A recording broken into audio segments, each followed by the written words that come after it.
मैं इस सदन के माध्यम से कोटि कोटि देशवासियों को नमन करता हूं, जिनकी वजह से महाकुंभ का सफल आयोजन हुआ। महाकुंभ की सफलता में अनेक लोगों का योगदान है। मैं सरकार के, समाज के सभी कर्मयोगियों का अभिनंदन करता हूं। मैं देश भर के श्रद्धालुओं को, यूपी की जनता, विशेष तौर पर प्रयागराज की जनता का धन्यवाद करता हूं।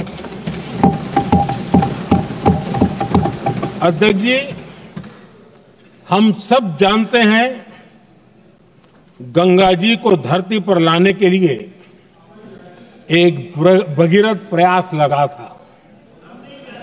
वैसा ही महाप्रयास इस महाकुंभ के भव्य आयोजन में भी हमने देखा है।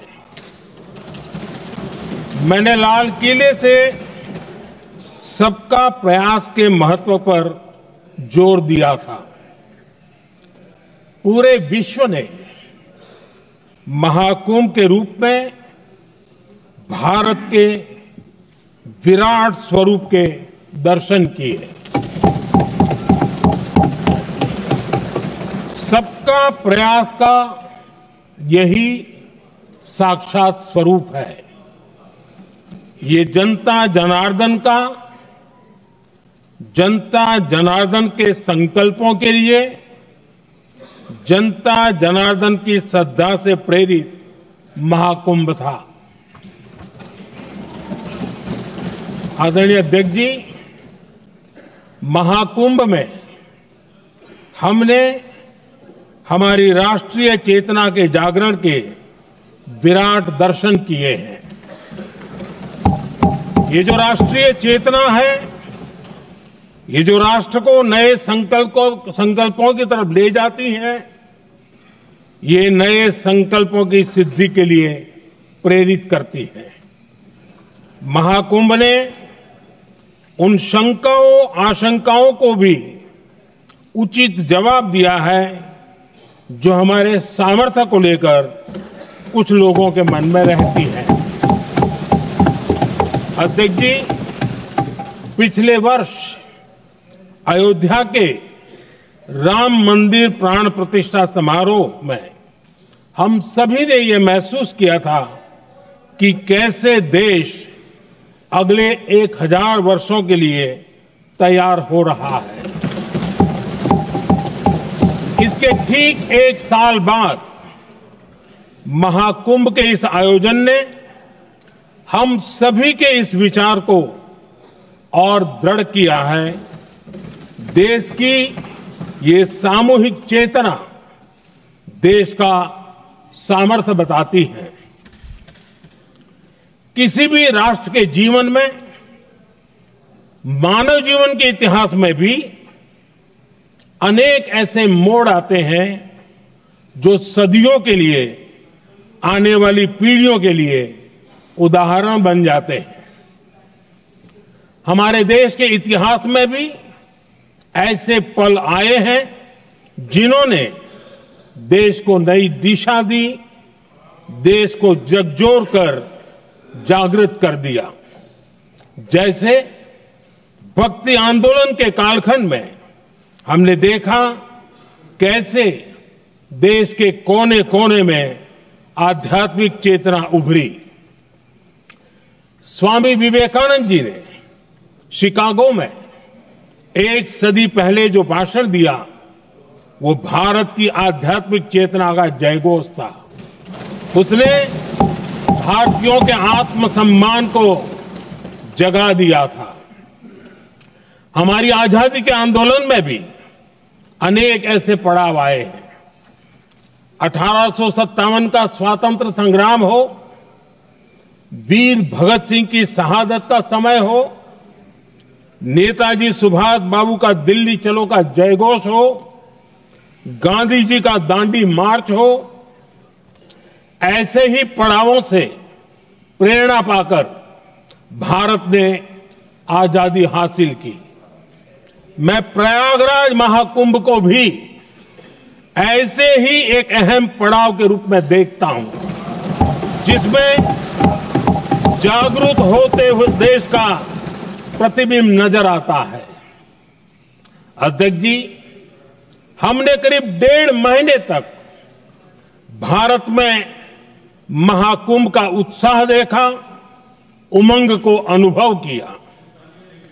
कैसे सुविधा असुविधा की चिंता से ऊपर उठते हुए कोटि कोटि श्रद्धालु श्रद्धा भाव से जुटे, ये हमारी बहुत बड़ी ताकत है। लेकिन ये उमंग, ये उत्साह सिर्फ यहीं तक सीमित नहीं था। बीते हफ्ते मैं मॉरिशस में था। मैं त्रिवेणी से, प्रयागराज से महाकुंभ के समय का पावन जल लेकर गया था। जब उस पवित्र जल को मॉरिशस के गंगा तालाब में अर्पित किया गया, तो वहां जो श्रद्धा का, आस्था का, उत्सव का माहौल था, वो देखते ही बनता था। ये दिखाता है कि आज हमारी परंपरा, हमारी संस्कृति, हमारे संस्कारों को आत्मसात करने की, उन्हें सेलिब्रेट करने की भावना कितनी प्रबल हो रही है।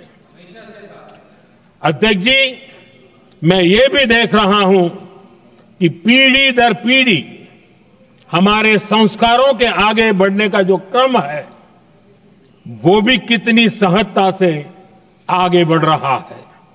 आप देखिए, जो हमारी मॉडर्न युवा पीढ़ी है, ये कितने श्रद्धा भाव से महाकुंभ से जुड़े रहे, दूसरे उत्सवों से जुड़े रहे हैं।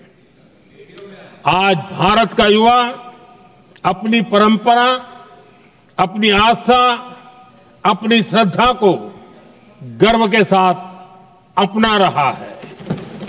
अध्यक्ष जी, जब एक समाज की भावनाओं में अपनी विरासत पर गर्व का भाव बढ़ता है, तो हम ऐसी ही भव्य प्रेरक तस्वीरें देखते हैं जो हमने महाकुंभ के दौरान देखी।